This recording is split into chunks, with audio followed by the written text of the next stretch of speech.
आप देख रहे हैं श्री हरि कृपा आश्रम चैनल। संस्थापक स्वामी श्री हरि चैतन्य पुरी जी महाराज।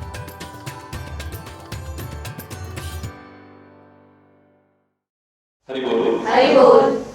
तो प्रार्थना करें उस परमात्मा से कि जानबूझ करके तो क्या, भूल करके भी हमसे कभी भूल ना हो जाए, भूल करके भी कभी हमसे भूल ना हो जाए और तेरे को कभी भूल ना जाए। बस इतनी हमारे पर कृपा।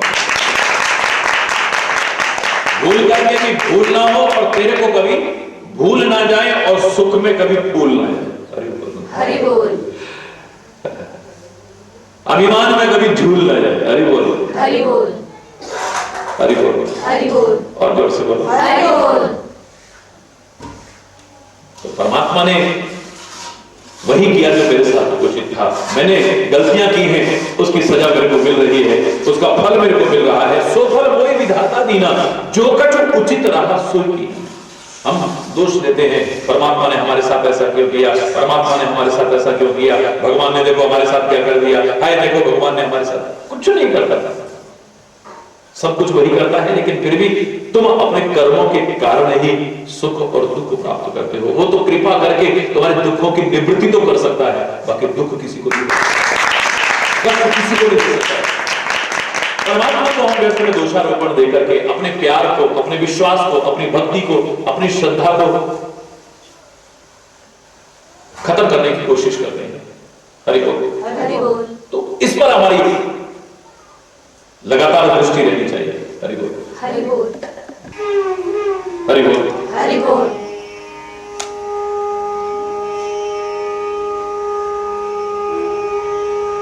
बाकी तो फिर आम सांसारिक प्राणी को तो यही शिक्षा दी है सती ने अपनी इस सोच के द्वारा। जो हम करेंगे, जैसा करेंगे, उसका फल हमें भोगना पड़ेगा। लेकिन अहंकार छोड़ करके परमात्मा से प्रार्थना करो, या परमात्मा वो भी गलती हुई है हमसे, पहले तो ऐसी गलती नहीं करनी चाहिए, हो गई है तो वक्त के हिसाब से मैं क्षमा चाहते हुए व्यक्ति के विवाद में नहीं पड़ना चाहता कि कोई आकर के विवाद करे कि आपने ऐसा अर्थ क्यों किया। सती के बारे में ऐसा, सती का तो मैं खुद कह रहा हूं, एक उदाहरण है हमको समझाने के। ये तो माध्यम बने हैं शंकर और सती के, हम सांसारिक लोगों को शिक्षा देने के लिए। लेकिन सती ने जो आगे सोच दिया है, आज उस सोच की आवश्यकता बिल्कुल नहीं है। परमात्मा से विमुख हम न हो, ये तो तुम चाहना, उसके सन्मुख होने की कोशिश करना और उससे प्रार्थना करना कि तेरे से विमुख न रहे, हम तेरे सन्मुख हो जाए। लेकिन अब हम मर जाएं, अब हम जिंदा ही ना रहे, हमसे ऐसा हो गया और ऐसा, इस प्रकार की सोच कभी लाने की कोशिश मत करो।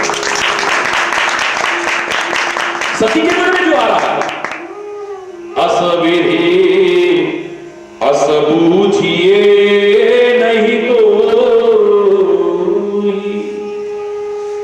शंकर विमुख जिया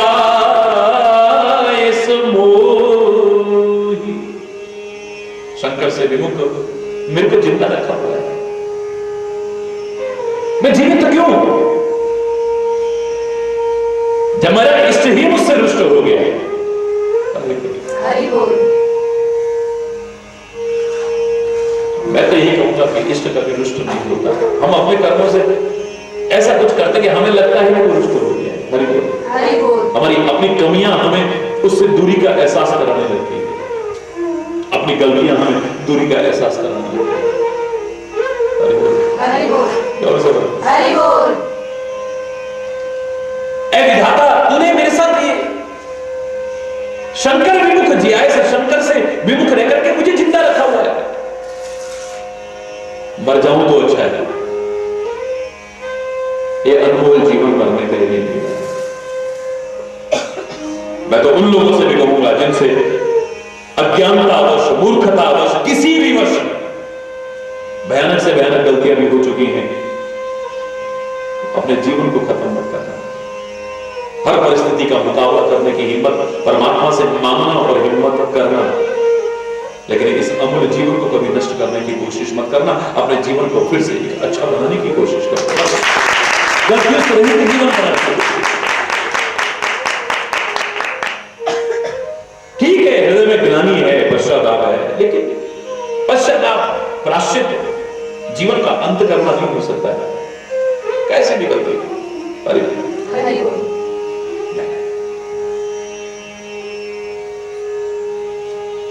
कहीं न जाए कछु हृदय गलानी। हृदय की गलानी कुछ कह नहीं जा सकती। एक दिन नहीं, 2 दिन नहीं, 4 दिन नहीं, आगे आप सुनेंगे 87,000 वर्ष भगवान शंकर समाधि लगा के बैठे। बोलिए बैठिए, कोई बात करने वाला नहीं, तो दिल का हाल जाने। हरि बोल, हरि बोल।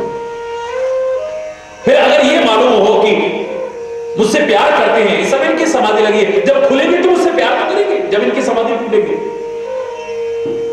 हृदय में है कि ये तो मेरा परित्याग कर चुके हैं। हरि बोल, हरि बोल।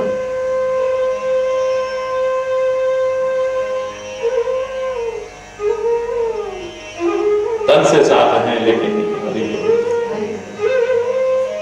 तो मैं देखे बहुत लोग तन से साथ हैं, लेकिन जब हृदय साथ न हो तो फिर ऐसे ही संताप होता रहता है। हरि बोल, हरि बोल। और इतने सौभाग्य से भगवान की कथा मिली थी सुनने को, लेकिन उसका भी अपमान किया, उसका भी निरादर करा, तो व्यथा का सामना करना पड़ा। जो कथा नहीं सुनी, जो व्यथा दूर हो सके, अब व्यथा उत्पन्न हो।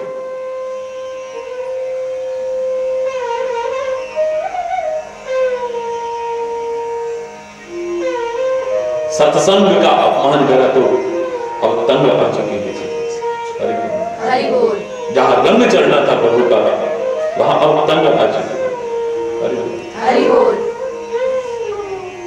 क्योंकि सत्संग का सेवन नहीं किया तो जीने का ढंग नहीं आया, और जीने का ढंग ना आया तो जीवन भर तंग ही रहेगी। ये बात तंग माने का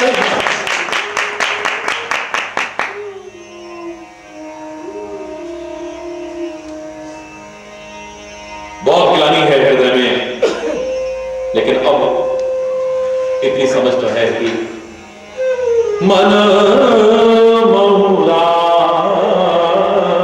वही सुमिर सयानी।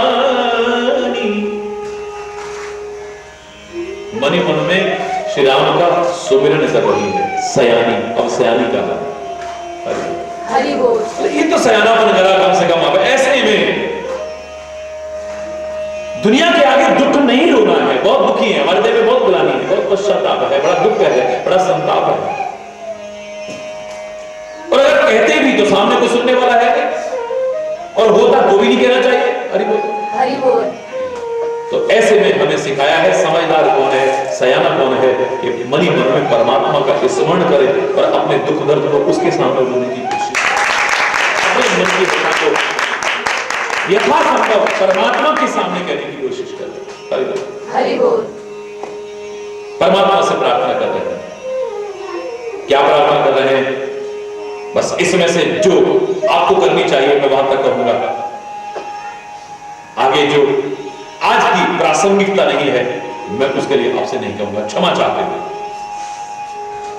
उस समय की प्रासंगिकता रही होगी, उन्होंने प्रार्थना की, मैं आज वो प्रार्थना करने के लिए प्रार्थना आपसे नहीं कहूंगा। जो करनी चाहिए वो कहो। जो प्रभु दीन दयालु कहा, जो प्रभु दीन दयालु कहा, आरती हरण वेद यश गावा, आरती हरण वेद यश। ऐ परमात्मा अगर तू दीन दयालु कहता है, हरि बोल। जो प्रभु दीन दयालु कहावा, आरती हरण। आरती हरण माने दुखों का हरण करने वाला। आरभ्य हरण वेद यश गावा, वेद भी तेरे यश को गाते हैं कि तू दुखों को हरण करने वाला है। इसलिए तुझे हरि भी कहते हैं, हरण करने वाला। वेद भी तेरी महिमा गाते हैं कि तू दुखों का हरण करने वाला है। और है परमात्मा, अगर तू दयालु है तो मैं विनय करूं कर जोरी, तो मैं विनय करूं कर जोरी। तो मैं हाथ जोड़ करके प्रार्थना करती हूं। सती ने क्या प्रार्थना की है? हरि बोल, हरि बोल, हरि बोल, हरि बोल।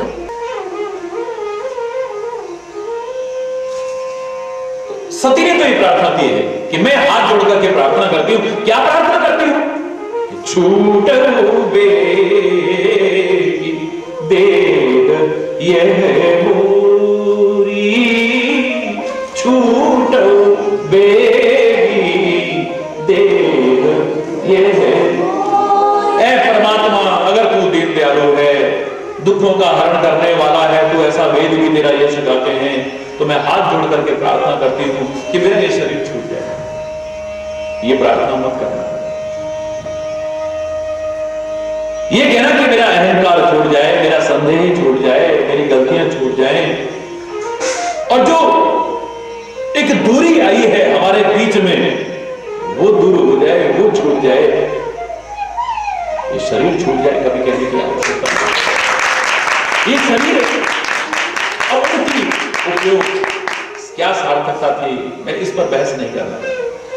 सती की प्रार्थना अपनी जगह। आदमी जब दुखी होता है, अत्यंत दुखी होता है, कह देता है लेकिन मत नहीं, क्योंकि ये शरीर पता नहीं फिर मिलेगा या नहीं मिलेगा, मिलेगा तो कब मिलेगा, या फिर कौन सी योनि में मिलेगा। 84 का चक्कर है ये, 84 लाख योनियों में पता नहीं फिर कहां कीड़े मकोड़े बनोगे। क्या गारंटी नहीं है कि मानव को मानव की ही योनि मिले, क्या पता। कोई ऐसा चार्ट नहीं हमने बना हुआ देखा कि ये निश्चित है कि ऐसा ही होगा, ऐसा ही होगा, ऐसा ही होगा, ऐसा ही होगा। ये भी हो भी सकता है। कौवे के शरीर में रह रहा है तू कागभूषुंडी, और तू कह रहा है कि 27 कल्प बीत गए। तो काल जो सब पर प्रभाव डालता है, तुझ पर प्रभाव क्यों नहीं डालता है? ये ज्ञान का प्रभाव है, ये योग का बल है, कार्य के बल पर हो रहा है। तू मरता क्यों नहीं है? वो कहता है मेरे हाथ में है मरना, लेकिन मरूंगा नहीं। अरे बोल, तजहु न तन निज इच्छा मरना। इच्छा मृत्यु का वरदान है मुझे, लेकिन फिर भी मैं शरीर का परित्याग नहीं करूंगा, क्योंकि इस शरीर में राम की भक्ति मिली है। अगले जन्म में पता नहीं क्या शरीर मिलेगा और उसकी भक्ति मिलेगी कि नहीं मिलेगी। कौवे का शरीर ही सही, लेकिन अगर ये भाव राम भक्ति में लगा हुआ है, मुझे तो बस परोपकार में लगा है, यही चाहिए। पता नहीं फिर कहां जाऊंगा, क्या विचार होंगे, क्या जीवन होगा। तन बिन वेद भजन नहीं वरना। शरीर के बिना तो भजन भी नहीं होगा। खाली आत्मा भजन नहीं कर सकती है, खाली शरीर भजन नहीं कर सकता। शरीर और आत्मा का संयोग जब बैठा रहता है, तभी भक्ति भी हो सकती है, तभी परोपकार भी हो सकता है, तभी सत्कार्य भी हो सकता है। अरे जीवन में जो कुछ हम कर सकते हैं, साधन इस शरीर के द्वारा हो सकता है, खाली आत्मा के द्वारा नहीं हो सकता है। इसलिए कहा ये मानव शरीर क्या है? साधन धाम, मोक्ष का द्वार, मुक्ति का द्वार, साधन का धाम है ये शरीर। एक सीढ़ी है ये, जो स्वर्ग भी ले जा सकती है तुम्हें, नरक भी ले जा सकती है, मुक्ति पर भी ले जा सकती है। कई सीढ़ियां ऐसी होती हैं, सामने भी बिल्डिंग है, इधर भी बिल्डिंग है, इधर भी सीढ़ी एक ही होती है। अब तुम इधर घुसते हो, इधर घुसते हो, या सामने जाते हो, ये तुम्हारे पर निर्भर करता है। हरि बोल, हरि बोल। एक तरफ सत्संग चल रहा है, तो महाराज जी आए हैं एक फ्लैट में, एक तरफ वैश्यालय चल रहा है सामने वाले फ्लैट में। हरि बोल, हरि बोल। सामने के फ्लैट में भगवान का मंदिर बना हुआ है। अब तुम्हारे ऊपर निर्भर करता है कि उस सीढ़ी से चढ़ के तो ऊपर जा रहे हो और उस वैश्यालय में घुस रहे हो, सत्संग में जा रहे हो, या सामने देव मंदिर में जा रहे हो। ये मानव रूपी शरीर रूपी सीढ़ी तुम्हें स्वर्ग में भी ले जा सकती है, नरक में भी ले जा सकती है, मुक्ति के तरफ भी ले जा सकती है। अब तुम पर निर्भर करता है कि तुम किसको बोल जाती है। ताकि इस शरीर के बिना तुम चाहो कि तुम भक्ति भी कर लो, नहीं कर पाओ। मुक्ति का उपाय कर लो, नहीं कर पाओ। मृत्यु मत मानो, कितने भी दुखी भी हो जाए तो भी, क्योंकि दुखों का अंत जीवन का अंत नहीं हो सकता। जीवन का अंत करके दुखों का अंत हो जाए कोई गारंटी नहीं, क्योंकि पुनर्जन्मवादी संस्कृति है हमारी। इस शरीर का अंत करके आगे यात्रा नहीं होगी, ऐसा मत सोच लेना। आगे फिर एक यात्रा चलने वाली है, और वो यात्रा कहां जाएगी, किस ओर तुम्हें ले जाएगी, तुम नहीं जानते। इस शरीर का अंत कभी करने की कोशिश मत करना। प्रार्थना करना हमसे गलतियां ना, त्रुटियां ना। खैर, तुलसी के मानस का एक एक शब्द अनमोल हीरा है। मैं उसमें संशोधन नहीं कर रहा हूं, लेकिन अपनी प्रार्थना में तो हम संशोधन कर सकते हैं जहां आवश्यकता हो। सती की प्रार्थना में से जो अच्छा लग रहा है वो ले ले रहे हैं, और हमारे लिए जो उपयुक्त है वो प्रार्थना करने की कोशिश करेंगे कि दे जो प्रभु दीन दयालु कहा, जो प्रभु दीन दयालु, आरती हरण वेद यश गावा, आरती हरण वेद तो मैं विनय करूं कर जोरी, तो मैं विनय करूं कर जोरी, छूटो बेगी देह यह मोरी, छूटो बेगी देह। तो सती प्रार्थना कर रहे हैं, क्योंकि जीवन भी अच्छा नहीं लगता है। याद करो, जब मैंने एक बार कहा था कि प्यार से बड़ी चीज दुनिया में कोई नहीं हो सकती है। एक व्यक्ति ने उठ करके कहा था कि महाराज जी, आपकी वाणी का हम विरोध नहीं करते, लेकिन आज के टाइम में तो हम कह सकते हैं प्यार व्यार कोई चीज नहीं होती। आज तो सबसे बड़ा चीज मैंने कहा तुम्हारी अल्पज्ञता है, तुम्हारी अज्ञानता है, तुम्हारा भ्रम है, गलत फहमी है। नहीं महाराज जी, दुनिया का माहौल तो ये कहता है कि पैसे से बढ़कर के कुछ नहीं, बाप बड़ा ना भैया, सबसे बड़ा भैया। आज तो आदमी ने अपना माँ बाप भाई बहन रिश्ते नाते धर्म ईमान यहाँ तक कि भगवान को भी धन ही समझ लिया है। इससे बढ़कर के कुछ ना।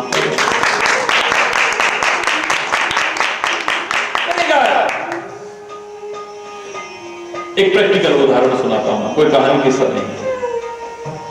आज व्यक्ति ने सब कुछ धन को मान लिया है, यहां तक कि अपने जीवन से बढ़कर के भी धन को मान लिया। ऐसे कर्म भी करता है जिसमें जान भी जा सकती है, ऐसे कर्म भी करता है जिसमें उसकी जान भी जा सकती है। और उससे अगर पूछो कि भाई तुम ऐसा काम क्यों करते हो, कभी मर सकते हो, तुम्हारी जान जा सकती है। मेरे मरना तो एक दिन है ही, पैसे के लिए सब कुछ करना पड़ता है। भगवान ना करे वही आदमी कभी बीमार हो जाए तो अस्पताल में जाएगा कि नहीं जाएगा? जोर से बोलो, हरि बोल। जाएगा, निश्चित जाएगा। क्यों जाएगा? मरना तो एक दिन है ना, मर जाओ। पैसे के लिए सब कुछ करना पड़ता है। तू ऊपर से कूद रहा था पैसा कमाने के लिए, गलत धंधे कर रहा था, चाहे पुलिस की गोली लग जाती, कुछ भी हो जाता, लेकिन हरि बोल, पैसे के लिए सब कुछ करना पड़ता है। मरना तो एक दिन ही कहने वाला। अब कभी ऐसी नौबत आ जाए तो अपनी जान को बचाने के लिए जो पैसा जान जोखिम में डाल करके कमाया था, वो सारा का सारा धन भी अगर नष्ट हो तो करने को तैयार है। डॉक्टर साहब चाहे सारा पैसा लग जाए पर मेरे को बचा दो बस, कितना भी पैसा लग जाए इसको बचा दो बस। अपने लोग कहने लगते हैं, खुद कहने लगता है। जिसको इतनी मुश्किल से कमाया, जान जोखिम में डाल के कमाया, गलत काम करके कमाया, जब ये जान जाने लगती है तब पता चलता है, फिर लगता है कि पैसा चाहे चला जाए, क्योंकि जीवन रहेगा तो पैसा तो फिर भी आ जाएगा, जीवन ही चला गया तो पैसा किसका? सबसे पहले मूर्खतावश आज आदमी अधिकांशतः सबसे ज्यादा महत्व धन को देता है। अरे जान से भी ज्यादा देता है। लेकिन कभी ऐसे नौबत आए तब उसे समझ आता है मैं गलती पर था। ये जान रहेगी तो पैसा तो फिर भी आ जाएगा। जान को बचाने की कोशिश करेगा, चाहे बीमारी के कारण हो या कोई बंदूक की नाल रख दे सीने पर, पिस्टल ला करके रख दे, चाकू की नोक लगा दे सीने पर, तो समय ही नहीं कहेगा मरना तो एक दिन है मार दे, लेकिन नहीं मेरा कोई सामान नहीं ले जाएगा। कहेगा चाहे तू सारा कुछ ले जाए लेकिन मुझे छोड़ दे, मेरी जान बचेगी तो आ जाएगा। अब उसे लगेगा कि नहीं, पहले सोचता था धन सबसे महत्वपूर्ण है, अब उसकी समझ थोड़ी बदली कि नहीं धन से ज्यादा महत्वपूर्ण जीवन है। हरि बोल। लेकिन एक समय ऐसा आता है इस जीवन से महत्वपूर्ण भी कुछ है ये नजर आने लगता है। वो कब आता है जब आदमी अत्यंत दुखी होता है, जब अति दुखी हो जाता है, ये जीवन भी अच्छा नहीं लगता है। फिर परमात्मा से प्रार्थना करेगा, परमात्मा अब ये शरीर छूट जाए तो अच्छा है, ये भगवान आपको उठा ले तो अच्छा है। कोई सुखी नहीं कहता है। जब अति दुखी हो जाता है आदमी तब प्रार्थना करता है, और भगवान न सुने तो मूर्खतावश आत्महत्या तक करने की कोशिश करता है, जहर खा के मरने की कोशिश करेगा, फांसी लगा के मरने की कोशिश करेगा, ट्रेन में नीचे आकर के मरने की कोशिश करेगा, आग लगा करके मरने की कोशिश करेगा, नदी में डूब करके मरने की कोशिश करेगा, पता नहीं कैसे कैसे अपनी जान को देने की कोशिश करेगा। क्योंकि अब अत्यंत दुखी है, जान भी अच्छी नहीं लग रही, जीवन भी अच्छा नहीं लग रहा। अत्यंत दुखी है तो जीवन अच्छा नहीं लग रहा, इसका तात्पर्य सुख चाहता है। अब इसे पता लग गया सुख नहीं है ये जीवन भी अच्छा नहीं है। जीवन में अगर सुख शांति ना हो तो जीवन भी अच्छा नहीं लगता। पहले धन सबसे अच्छा लगता था, फिर समय आने पर पता लगा नहीं धन से महत्वपूर्ण जीवन है। हरि बोल। फिर समय आने पर पता लगा कि जीवन से महत्वपूर्ण सुख है, शांति है। सुख शांति हो तो जीवन भी अच्छा नहीं लगता है। और इस सुख शांति से जिसे सारी दुनिया पाना चाहती है नहीं पा रही, ये अलग विषय हो सकता है, इससे बढ़कर के भी कुछ है। सुख शांति से बढ़कर के भी अगर हो सकता है तो प्यार हो सकता है। इस प्यार के पीछे अपना व्यक्ति सारा का सारा सुख भी उठाने को सहसा तैयार होता है। जिसके राष्ट्र के प्रति प्यार हो, आदमी अपने सुख को सुविधाओं को सबको लुटाने को तैयार हो गया। काले पानी की सजा हो रही है, घोड़े पड़ रहे हैं, फांसी की सजा हो रही है, यातनाएं दी जा रही हैं, हंस हंस करके सह रहा है। परमात्मा से प्यार है। मैं नहीं कह रहा कि सब घर बार छोड़ दो, लेकिन लोगों ने राजपाट भी छोड़ दिया, उसके सामने प्यार के सामने उसको भी कुछ नहीं समझा है। अब सुख सुविधाओं को छोड़ दिया। किसी के प्रति भी जब आदमी प्यार करता है, सच्चा प्यार जिसे कहते हैं, वो तो उस प्यार के बदले में विरह की वेदना, बेचैनी, अकुलाहट, छटपटाहट, दुख, कष्ट सारा का सारा मोल लेने को तैयार है। लेकिन उसमें भी जो उसे आनंद मिलता है, जो प्यार नहीं करता या प्यार को नहीं जानता, वो उसे नहीं समझता है।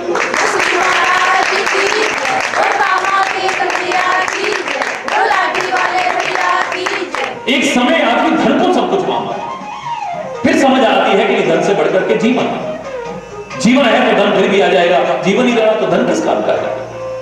एक फिर समय आता है जीवन से बढ़कर के सुख को मानता है, अगर सुख ना हो तो जीवन भी अच्छा नहीं लगता है। और जो प्यार के मार्ग पर चलता है, राष्ट्र प्यार के मार्ग पर, गुरु प्यार के मार्ग पर, प्रभु प्रेम के मार्ग पर, मानवता के प्यार के मार्ग पर, वो अपने हाथों से सुखों को लुटाने को तैयार हो जाता है, दुख उठाने को तैयार हो जाता है। विरह की वेदना, बेचैनी, अकुलाहट, छटपटाहट उसे बहुत सुकून देती है। कहने को मीरा ने कह दिया जो मैं ऐसो जानती, प्रीति के दुख होए नगर ढिढोरा पीटती, प्रीति न कीजो कोई। लेकिन फिर भी कहती है प्यार में जो मिल रहा है ये तो राजपाट में मिल गया। इसे कौन समझेगा जिसने प्यार किया। हरि बोल।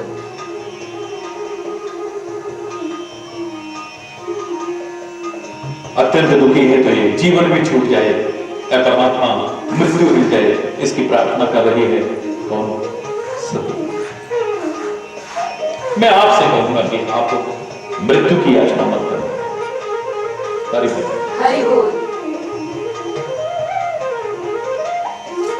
अगर मांगना ही है तो कुछ अच्छा मांगना। अच्छा, मैं सती के लिए नहीं कह रहा कि उसने बुरा मांगा, क्यों मांगा, ऐसा क्यों मांगा, लेकिन आपसे तो कह सकता हूं अच्छा। कारागार में राजा पहुंचा। आज राजा का जन्मदिन है,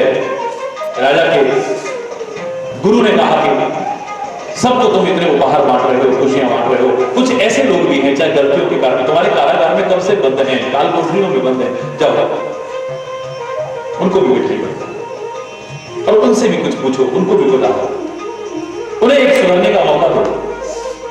गुरु ने जब ऐसा कहा तो राजा पहुंचा, कारागार में पहुंचा, मिठाइयां बांटी, सारे बड़े खुश, सबने बधाई दी, दुआएं दी दिल से। तो राजा कहने लगा मांग लो, आज तुम लोग भी मांग लो, मैं बहुत खुश हूं, जो तुम मांगना चाहते हो मांग लो। सारे के सारे कैदियों को इकट्ठा किया हुआ था। पहले कैदी से कहा, कैदी उठो, क्या कहना चाहते हो? बोले महाराज इस कारागार में मच्छर बहुत हो रहे हैं, मच्छर बहुत काटते हैं हमें बहुत, और इतनी दुर्गंध है यहाँ पर, कुछ ऐसा उपाय करवा दीजिए जिससे मच्छर दूर हो जाए और हमारा बहुत परेशानी होती है। मंत्री व्यवस्था की जाए। दूसरे कैदी को उठाया, तुम बताओ क्या चाहते हो? महाराज हमको भोजन बहुत कम मिलता है, हमारा पेट नहीं भरता, महाराज हमारी खुराक थोड़ी बढ़वा दी जाए। मंत्री इनकी खुराक बढ़ा दी जाए। तुम बताओ तुम क्या चाहते हो? बोले महाराज इतना अंधेरा रहता है कोठरियों में, जरा सा हमें तो दिया भी नहीं मिलता है, कुछ प्रकाश की व्यवस्था हल्की सी कर दी जाए। राजा बोला कारागार में प्रकाश की व्यवस्था की जाए। अगला कैदी, तुम उठो, तुम क्या मानते हो? बोले महाराज कोठरी में 4 लोगों के रहने की व्यवस्था है, लेकिन हमको 40-40 लोगों को ठूस रखा है, बहुत बुरी दशा है हमारी महाराज, हम बता नहीं सकते आपको किस दशा में रहते हैं, हम तो खड़े भी ठीक से नहीं हो पाते, लेटना तो बहुत देते। ठीक है, इनकी अलग अलग कोठरी की व्यवस्था की जाए। कोई मूर्ख कैदी ऐसा नहीं निकला जिसने ये कहा। कोई कहता है खुदाई करवा दो, कोई कहता है मच्छरों का इलाज करवा दो, कोई कहता है खुराक बढ़वा दो, कोई कहता है रोशनी की व्यवस्था करा दो, कोई नहीं कह रहा कि हमें कारागार से ही मुक्त कर दो ना। राजा तो खुश है, चाहे जो मांग लो ना, वो कहता है चाहे जो मांग लो तुम, अरे सीधे सीधे कहो हमें कारागार से मुक्त कर दो, हमें एक मौका दो, हम एक मानव बन करके दिखाएं, इंसान बन करके दिखाएं, अपराध के मार्ग को छोड़ करके दिखाएं। कोई नहीं मांगो तो अच्छा। परमात्मा से कहना कि परमात्मा जो हमारे अंदर कमी आ रही है वो दूर हो जाए, बस जो त्रुटियां हो गई हैं वो क्या करें, उन्हें क्षमा करो, आगे से ना हो, हमारे विवेक को जागृत रखना। प्रायश्चित कर रही है सती, लेकिन प्रायश्चित सबसे बड़ा क्या हो सकता है? गलती का शरीर का अंत नहीं हो सकता है मेरे विचार। गलती चाहे कैसी भी क्यों ना हो, उसका सबसे बड़ा प्रायश्चित शरीर का अंत नहीं हो सकता है, शरीर को दंड देना नहीं हो सकता है, व्रत यज्ञ उपवास इत्यादि का नहीं हो सकता है। सबसे बड़ा प्रायश्चित हो सकता है, लेकिन सबसे बड़ा प्रायश्चित ये नहीं है। मैंने तो हमेशा से कहा है, कह रहा हूं और आगे भी कहूंगा, गलती का सबसे बड़ा प्रायश्चित यही कि गलती को आगे से न दोहराने का, पुनरावृत्ति न करने का, रिपीटेशन ना हो, ये संकल्प ले लो, तुम्हारी गलती क्षमा।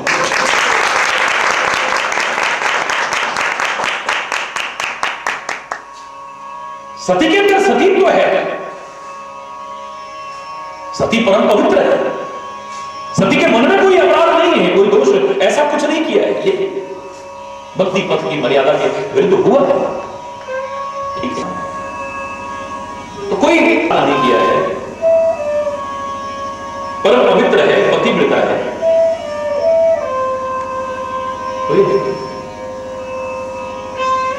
और इससे बड़ा दुख नहीं हो सकता कि भगवान ही अपने हृदय से इतना प्यार होते हुए परित्याग कर दे। मार्ग में भगवान इतनी कथाएं सुना रहे हैं, तभी क्षमा याचना कहीं भी की हो, कहीं नहीं लगा, अपनी गलती का एहसास अंतर में किया है, लेकिन बाहर उजागर किया हो। अब भगवान तो सब जानते हैं, आप तो सब समझते ही हो, गलती को बोलो, हमसे ऐसी गलती होगी,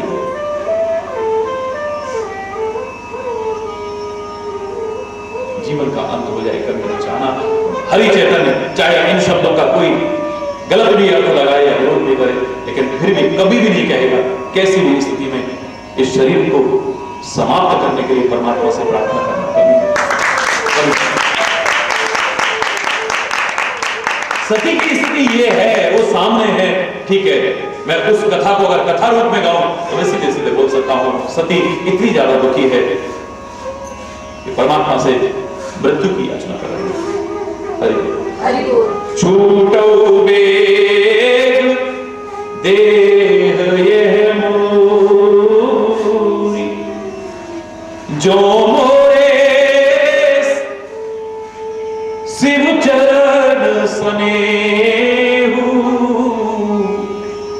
मन क्रम वचन सत्य व्रत एहु।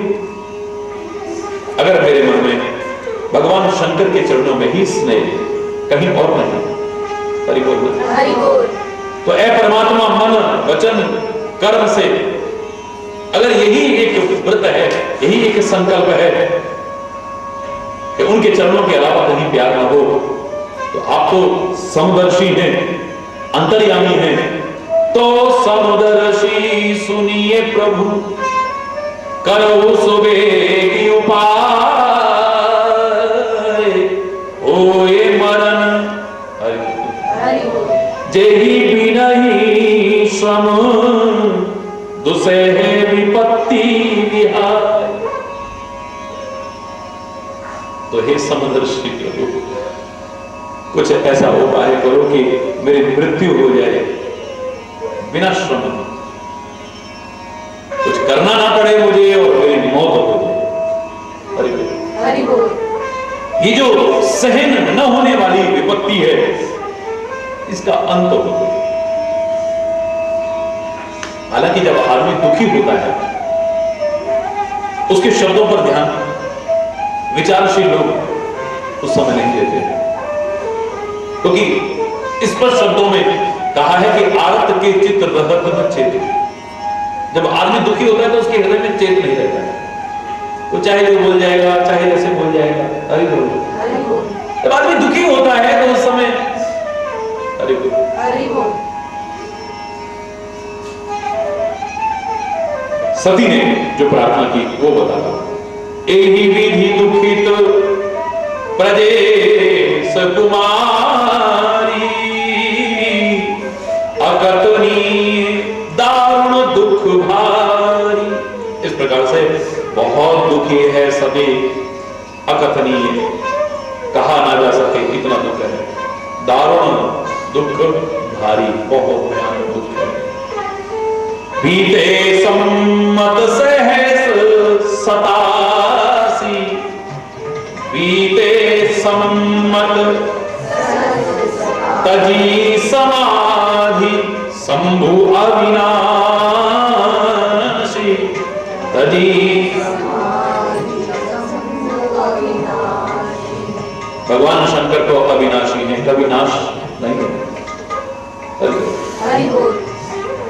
और मैं दावे से कह रहा हूं कि जो परमात्मा का भक्त है उसका नाश होता भी नहीं।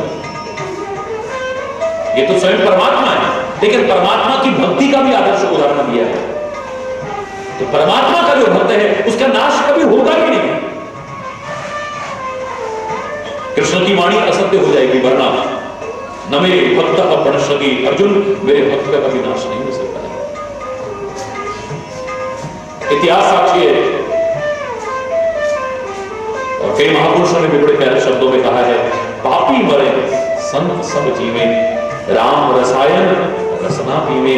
पापी मर सकते हैं लेकिन संत मरने के बाद भी मरते नहीं, वो तो हमेशा जीते हैं, क्योंकि राम नाम रूपी अमृत को उन्हें दिया है, मृत्यु से मृत्यु नहीं। अविनाशी की वो औलाद जो सचमुच उसकी औलाद बन जाए तो वो भी अविनाशी है, ईश्वर अंश, जीव अविनाशी, चेतन अमर सहज सुख रस।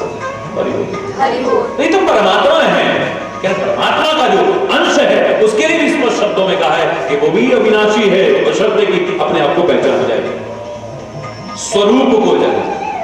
हरि बोल, हरि बोल। 87,000 संवत बीत गए, इतनी लंबी। और यहाँ पर मजाक उड़ा सकते हैं लोग, 87,000 वर्ष बीत गए बोले 87,000 संवत की, हम कह रहे हैं अविनाशी होगा, विनष्ट नहीं होगा। फिर भी महाराज जी उन्होंने इतने लाख वर्ष समाधि लगा दी, उन्होंने इतने लाख वर्ष समाधि, ये क्या मजाक की वैज्ञानिक बातें नहीं। लोग मजाक उड़ा सकते हैं, लेकिन तभी तक जब तक उन्हें ज्ञान नहीं, विचार नहीं है, जब तक जानकारी नहीं, जानकारी का अभाव ही इन बातों को मजाक का विषय बना सकता है। आप भी विचार करेंगे तो हमारे शास्त्रों की बात असत्य नहीं लगेगी। हमारी जो जीवन की आयु है वो वर्षों पर आधारित नहीं है, दिनों पर आधारित नहीं है, महीनों पर आधारित नहीं है, श्वासों पर आधारित है। मेरे को इतने श्वास जीवन में लेने हैं ये सुनिश्चित है। हरि बोल, हरि बोल। अब मेरे पास 11,000 रुपए हैं, मैं उन्हें खर्च नहीं कर रहा, उन्हें सुरक्षित रख दिया या बैंक में डाल दिए, खर्च नहीं कर रहा तो 11,000 तो 10 साल बाद भी मुझे 11,000 ही मिलेंगे। हरि बोल, बल्कि ब्याज बढ़ के मिले। हरि बोल, हरि बोल। ये उदाहरण पूरी तरह लागू नहीं, लेकिन अगर मैं उन्हें खर्च नहीं करता हूं तो यथावत रखे हुए हैं 10 वर्ष क्या, 20 वर्ष क्या, 50 वर्ष क्या, 1000 वर्ष क्या, उतने बाद भी अगर मैं उन्हें खर्च नहीं करता हूं तो क्या रहेगा। समाधिस्थ अवस्था में पहुंच करके व्यक्ति श्वासों को खर्च नहीं करता है, श्वास रुक जाता है। अब श्वास जब खर्च ही नहीं होगा तो चाहे 1 वर्ष क्या, 1 लाख वर्ष क्या, 10 लाख वर्ष क्या, कितने भी अनंत वर्षों तक श्वास रोक करके पड़ा है, उसकी आयु तो अभी बाकी है, उसमें तो कोई प्रॉब्लम नहीं। आज भी आप ये नहीं कहते इसका आखिरी दिन चल रहा है, इसका आखिरी महीना चल रहा है, इसका आखिरी वर्ष चल रहा है। जब व्यक्ति का मृत्यु का समय करीब देखते हो तो आप यही कहते हो इसके अंतिम श्वास चल रहा है। हरि बोल, हरि बोल। जब श्वास खर्च ही नहीं है, प्राणायाम में क्या है, श्वासों पर नियंत्रण किया जाता है। जितना आप श्वासों को कम खर्च कर रहे हैं उतनी आयु बढ़ा रहे हैं, याद रखें। ज्योतिषी ने कह दिया तुम 40 साल जियोगे, मैं चैलेंज करके कह रहा हूं ये बात मिथ्या हो सकती है। अगर तुम जीवन अच्छा बना लो, अपने श्वासों पर नियंत्रण रखो, अपने कर्मों पर ध्यान रखो, अपने जीवन पर ध्यान रखो, 40 तो क्या तुम और भी ज्यादा जी लोगे, क्योंकि आयु वर्षों में नहीं है। उनकी कैलकुलेशंस, मैथमेटिकल कैलकुलेशंस है, वो ठीक भी अगर हो तो भी मैं ये कहूंगा कि आप अपने श्वासों को व्यर्थ में नष्ट मत करो। भोग विलास में हमारे श्वास ज्यादा नष्ट होते हैं। हरि बोल, हरि बोल। गुस्से में तुम्हारे श्वास ज्यादा नष्ट होते हैं। हरि बोल, हरि बोल। जोर से बोल। हरि बोल। अधिक सोने से तुम्हारे श्वास ज्यादा नष्ट होते हैं, ज्यादा बोलने से तुम्हारे ज्यादा श्वास नष्ट होते हैं। हरि बोल, हरि बोल। इसके बारे में विस्तार से वर्णन कर चुका हूं किस तरह से, और मेडिकल साइंस भी उन्हें मानता है, प्रैक्टिकल है साइंस। तपस्वियों की आयु लाखों वर्षों में रही होगी, इतिहास साक्षी है। लेकिन जिन्होंने संतों में भी, अच्छा जीवन जीने वालों में भी, जिन्होंने धर्म का प्रचार किया, रात दिन भागदौड़ की, बहुत ज्यादा समाज को मार्गदर्शन देने के लिए बोला, उनकी शारीरिक अवस्था बहुत कम रही है। शंकराचार्य की देख लें, विवेकानंद की देख लें, दयानंद की देख लें, और जितने भी प्रचार, धर्म प्रचार उनकी देख लें। हरि बोल, हरि बोल। उतनी नहीं, लाखों वर्षों में नहीं, लेकिन समाज के उपयोग के लिए तपस्वी ने अपने लिए तपस्या की है। लेकिन ये रात दिन तप रहे थे समाज के तापों को दूर करने के लिए, तो इनका कम जीना भी उनके ज्यादा जीने से कहीं समान है। तुम अपने गलत कर्मों के कारण अपनी आयु को कम कर रहे हो, और वो संत महापुरुष तुम्हारे लिए अपनी आयु को कम कर रहे हैं, लेकिन उनकी वो थोड़ी सी आयु भी कहीं ज्यादा। शंकराचार्य 32 वर्ष भी इस संसार में शरीर से रहा, लेकिन 32 लाख वर्ष जीने वालों से भी कहीं ज्यादा जीना। संत ज्ञानेश्वर कितनी छोटी अवस्था तक, लेकिन लाखों वर्ष जीने वालों से कहीं श्रेष्ठ जीवन जीना। विवेकानंद चाहे बहुत कम शरीर की अवस्था रही हो, चैतन्य महाप्रभु बहुत कम चाहे रही हो, दयानंद की चाहे बहुत कम अवस्था रही हो, और भी बड़े बड़े महापुरुषों की चाहे कम रही हो, लेकिन ज्यादा जीने वालों से भी कहीं अच्छा जीवन जीने के कारण सार्थक आता है। 87,000 वर्ष समाधि लगी। अब ये 87,000 संवत आयु की गिनती में तो आएंगे ही नहीं ना, क्योंकि श्वास तो लिए नहीं।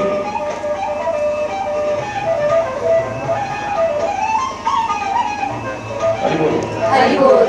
हरि बोल। हरि बोल। जोर से बोलो। हरि बोल। और जोर से बोलो। हरि बोल। जीवन को कुछ ऐसा बनाओ, व्यर्थ में अपने जीवन को नष्ट करने की कोशिश मत करो। जब मौत आएगी, आ जाएगी, जब आएगी, ये बिल्कुल रखो, भय मत करो, लेकिन इस पर ध्यान रखो कि कई बार मौत को हम निमंत्रण देते हैं।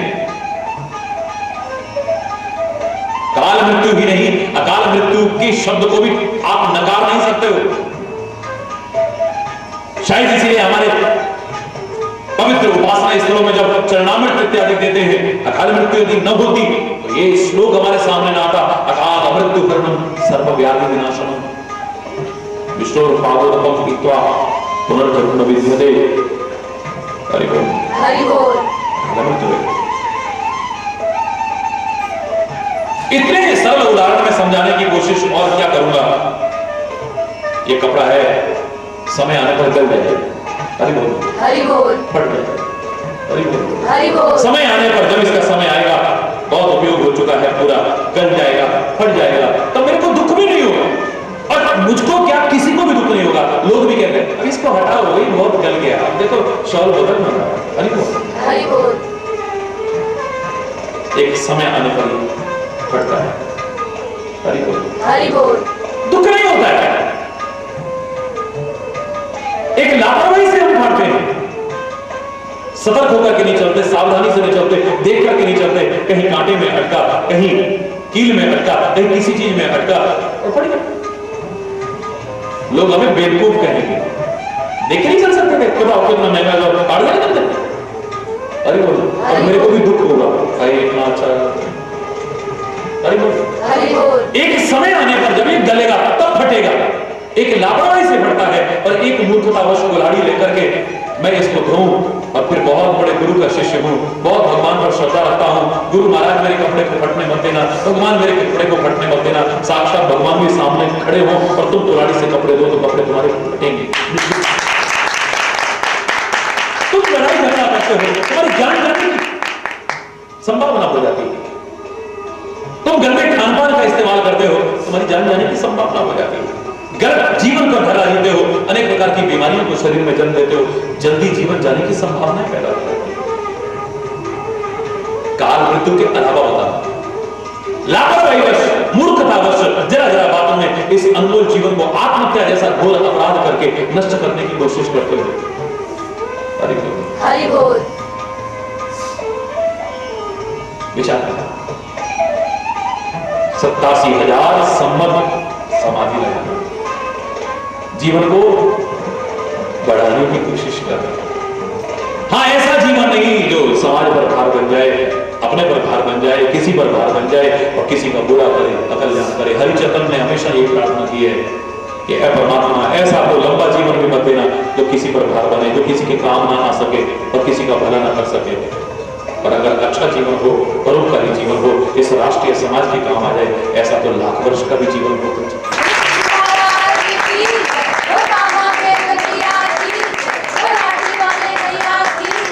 किसी पर भार बने, समाज पर भार बने, राष्ट्र के काम ना आए, परोपकारी जीवन ना हो, तेरी भक्ति से विमुख जीवन हो, ऐसा तो एक क्षण भी मुझे जीवन कर देगा। हरि बोल। किसी के काम आ सके, समाज के काम आ सके, राष्ट्र के काम आ सके, तेरी भक्ति करते हुए परोपकार में जीवन जी सके, ऐसा तो बहुत लंबा जीवन भी जीना मैं कभी नहीं कर सकता।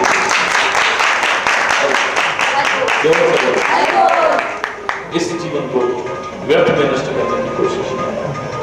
बीते सम्मत सहस 87, बीते सम्मत तजी समाधि शंभु अविनाशी, तजी समाधि शंभु अविनाशी। 87,000 सम्मत बीत गए, तब भगवान शंकर ने समाधि का परित्याग किया। अविनाशी भगवान शंकर, क्या हुआ? शेष कल आज यहीं पर गलत होकर शब्द निकला हो उसके लिए क्षमा चाहता हुआ अपनी वाणी को विराम दूंगा, लेकिन एक बार जोर से बोलेंगे, धर्म के अधर्म का, प्राणियों में विश्व का, गौ माता की, भारत माता की, गंगा माता की, संत समाज की, भारत की देवियों की, भक्त समाज की,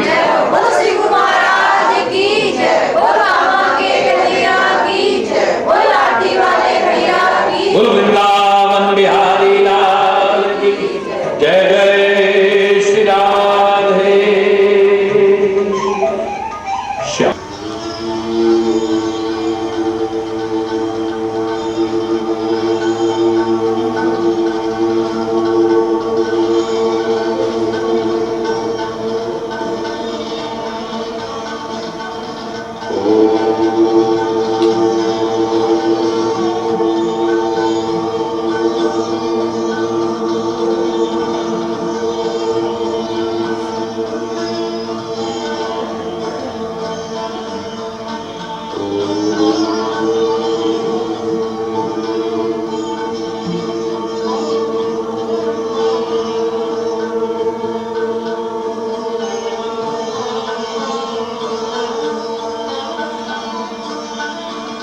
हरि बोल, हरि बोल, हरि बोल, हरि बोल। सती विमोह का ये प्रसंग माध्यम बनाया हमने, जो अनंत शिक्षाएं ईश्वर की कृपा से प्रदान कर रहा है। सीखना चाहो तो संतों महापुरुषों से ही नहीं, अवतारों से ही नहीं, वेद शास्त्रों पुराणों ग्रंथों से ही नहीं, सीखना चाहो तो तुम दुष्टों से भी सीख सकते हो, मूर्खों से भी सीख सकते हो, तुम्हारी जो गलतियां हो सकी हैं उनसे भी सीख सकते हो, दूसरों से जो गलतियां हो गई उनसे भी सीख सकते हो, वरना परमात्मा भी तुम्हें रात दिन सिखाते रहे तो नहीं सीख पाओगे, तो सीखना नहीं पाओगे। मूलक हृदय न चेत जो गुरु मिलेगी विरंची सम, तो सीखना ही नहीं चाहता है, विधाता भी सामने आकर के सिखाने लगे। श्री कृष्ण दुर्योधन को सिखाते रहे, हनुमान रावण को सिखाता रहे, कोई और जिन्होंने सीखना होता है वो छोटे छोटे बच्चों से भी सीख लेते हैं। अपने से जो गलतियां हो गई हैं जिनके कारण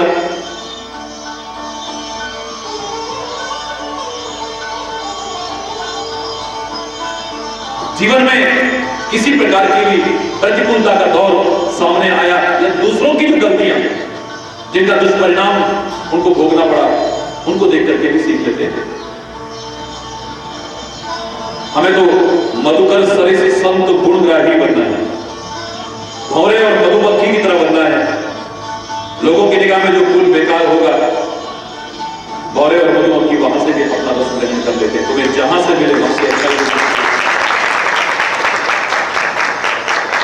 महान पुरुष तो क्या, वेद शास्त्र पुराण ग्रंथ तो क्या, उत्तम विद्या लीजिए यद्यपि नीच पे हो, पर वो अपावन ठोर पे कंचन तजे न कोई। कीचड़ में गंदगी में भी आपका सोना हीरा जो आप कीमती समझते हो गिर जाए तो वहां से भी निकाल लेते हो। तो ऐसे ही बहुमूल्य ये अनमोल रत्न, ये गुण, ये अच्छाइयां, ये शिक्षाएं, ये प्रेरणाएं तुम्हें जहां से मिले वहां से लेने में कभी संकोच मत करो। अपने जीवन में उतार करके अपने जीवन को संवारने की कोशिश करें। भगवान शंकर और सती हमारे इष्ट हैं, आराध्य देव हैं। उनकी गलतियां निकालते हुए ना हमको शोभा देगा ना आपको शोभा देगा, लेकिन हम थोड़ी देर के लिए उन्हें अपने धरातल पर ला करके रखने की कोशिश करें। तो जिन गलतियों का दुष्परिणाम सती के जीवन में आया, दुख और कष्ट उसके जीवन में आया, भगवान शंकर का जो अगाध प्यार था उसके प्रति, अथाह प्यार था, अटूट प्यार था उसके प्रति, वो समाप्त हुआ। अगर हम उन गलतियों को न दोहराएं तो कम से कम हम इन स्थितियों से बचने की कोशिश कर सकते हैं।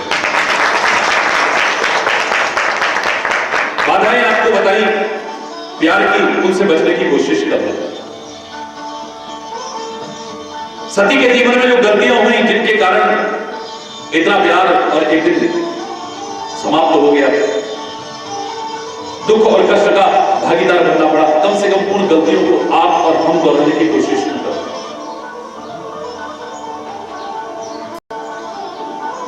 साथ लेकर के गए हैं कैलाश से अगस्त ऋषि के आश्रम में दक्षिण में। इतना प्यार है कि एक क्षण भी एक दूसरे के बिना रह नहीं पाते हैं।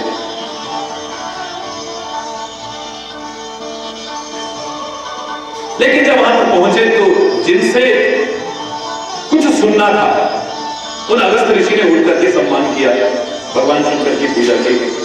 तो जितने श्रोता थे वो सारे के सारे भ्रमित हो गए। ये क्या सुनाएगा जो खुद सामने सुनने आने वालों की पूजा कर रहा है। अरे और सती भी इससे अछूती रह गई। सती के मन में भी संदेह हो गया और इसी कारण से उसने कथा को सुना नहीं। जो कथा जीवन की व्यथा को मिटा सकती थी, उस कथा को ध्यान से न सुनने का परिणाम जीवन में व्यथा तो दूर क्या होनी थी, और एक व्यथा को जन्म मिल गया। हरि बोल, जोर से हरि बोल। तो पहली गलती,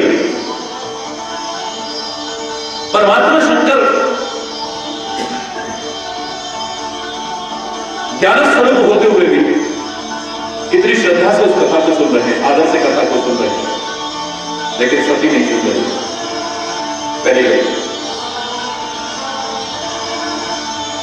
फिर भगवान शंकर ने श्री हरि की भक्ति का वर्णन किया, अगस्त ऋषि सुन रहे हैं, लेकिन सती नहीं सुन रही। भगवान शंकर के मुख की वाणी सुन रहे। हरि बोल। दूसरी गलती, कुछ दिन वहां पर रहे, वहां से जब वापस लौटने लगे, हृदय में तीव्र उत्कंठा है कि काश प्रभु ने अवतार लिया है, उनके दर्शन का सौभाग्य मिल जाता। सामने जा नहीं सकता क्योंकि उनकी लीलाओं में बाधा पड़ेगी, और दर्शन किए बिना रह नहीं सकता। तो हृदय से पुकार की है, हृदय के सच्चे हृदय की प्रार्थना को परमात्मा न सुने, ऐसा नहीं हो सकता है। अभी सोचते ही जा रहे हैं तो मार्ग में श्री राम दिखाई देते। सारे संसार के वंदित जगदीश्वर भगवान शंकर देखते ही प्रणाम करते हैं, आनंद मगन होकर के। आंखों से अश्रुधारा कर रही है, उल्कावली हो रही है, शरीर रोमांचित है, सत्यचित आनंद स्वरूप कहकर के प्रणाम करते हैं, लेकिन सभी प्रणाम नहीं करते हैं। तीसरी बात, और प्रणाम करना तो दूर, ये जानने वाली सती कि मेरे परमात्मा स्वयं अंतर्यामी है, मेरे पति साक्षात परमात्मा है, मेरे अंतर्यामी है, ये गलत नहीं करेंगे। ये अगर इन्हें समझ रहे हैं परमात्मा, तो ये परमात्मा ही होंगे। लेकिन ये मन में तर्कनाओं को जन्म देती है कि ये भगवान कैसे हो सकते हैं। भगवान शंकर ने इन राजकुमारों को परमात्मा कहकर के प्रणाम किया है, उल्टा भगवान शंकर की कमी निकाला है। ये स्वयं शंकर सारे संसार के वंदित ईश्वर है, देवता मुनि मानव सारे के सारे इनको प्रणाम करते हैं, और ये राजकुमार को परमात्मा कहकर के प्रणाम कर रहे हैं।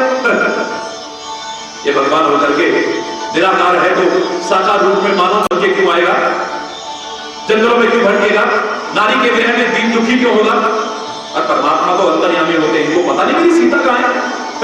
जो अपनी सीता के बारे में नहीं जानता, हाँ सीते करता पुकारता फिर रहा है, ये परमात्मा कैसे हो सकता है। परमात्मा शंकर के प्रणाम करने के बावजूद मन में शंकाओं को उत्पन्न कर रही है, ये चौथी गलती कर रही है।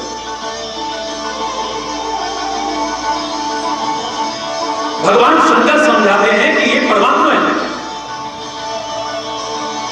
तुम्हारे मन में जो ये व्यर्थ की कल्पनाएं आ रही हैं, व्यर्थ की तर्कनाएं आ रही हैं, इनको मत आने दो हे सती।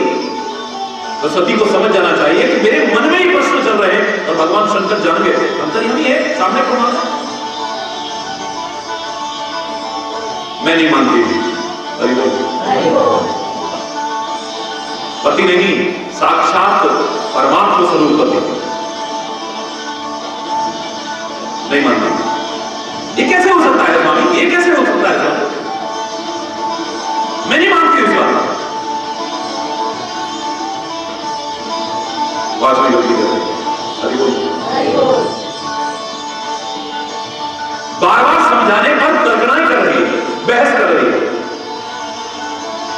भगवान शंकर कहते हैं अगर तुम्हारे मन में अत्यंत संदेह है तो जाओ ना, जाकर के परीक्षा लो।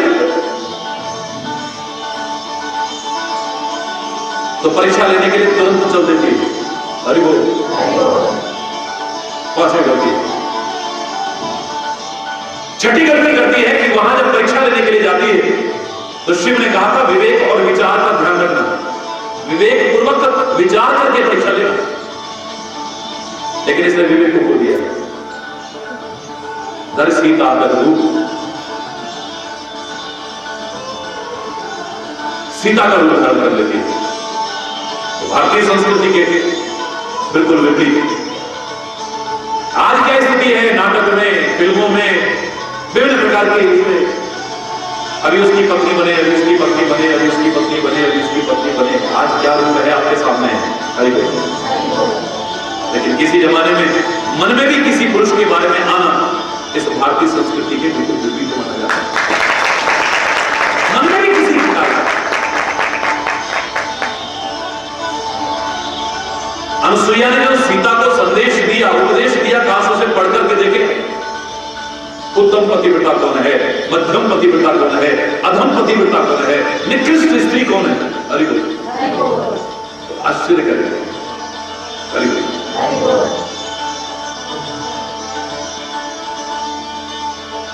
सीता का रूप धारण किया। सातवीं गलती, मर्यादा पुरुषोत्तम के सामने जा रही है और अमर्यादित रूप से जा रही है। सीता मर्यादित होकर के चलती थी, श्री राम के चरण चिन्हों को बचाते हुए चलती थी, लेकिन ये आगे आगे अमर्यादित रूप से चल रही है। हरि बोल। सातवीं गलती। आठवीं गलती, भगवान शंकर कहते हैं देखने के बाद कि हे देवी आप जंगल में अकेली घूम रही हैं,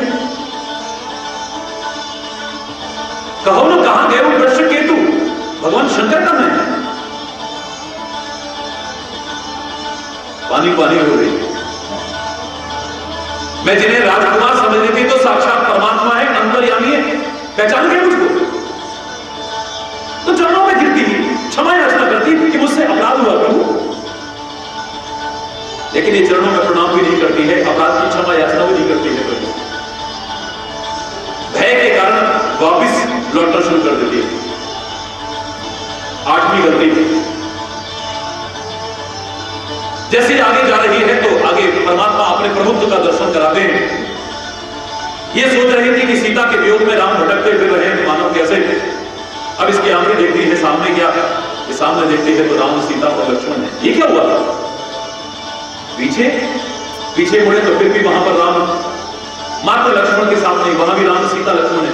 फिर वापस आंख यूं लाते हुए उस दृश्य पर आती है तो जहां जहां से नजर घूमती हुई आती है, जहां देखती है राम, लक्ष्मण और सीता ही दिखती है। परमात्मा के प्रभुत्व के दर्शन अभी भी गलती का एहसास कर, लेकिन क्षमा याचना नहीं कर रही, उसे व्यक्त नहीं कर रही है।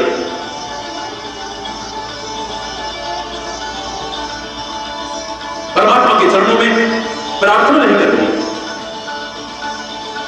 ये वापिस चल देती है। नौवीं गलती, भगवान शंकर के सामने जब पहुंचती है, भगवान शंकर पूछते हैं कि कहो क्या परीक्षा ली तुमने। हरि बोल।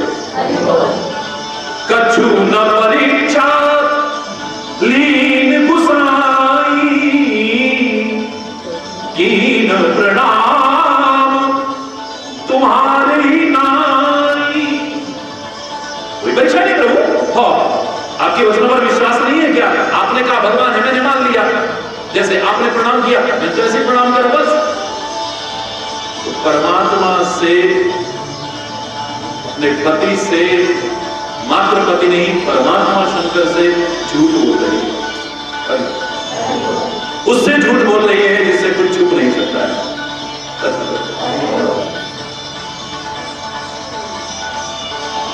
जैसे इसने कहा तो भगवान शंकर ने आंखें बंद कर दी।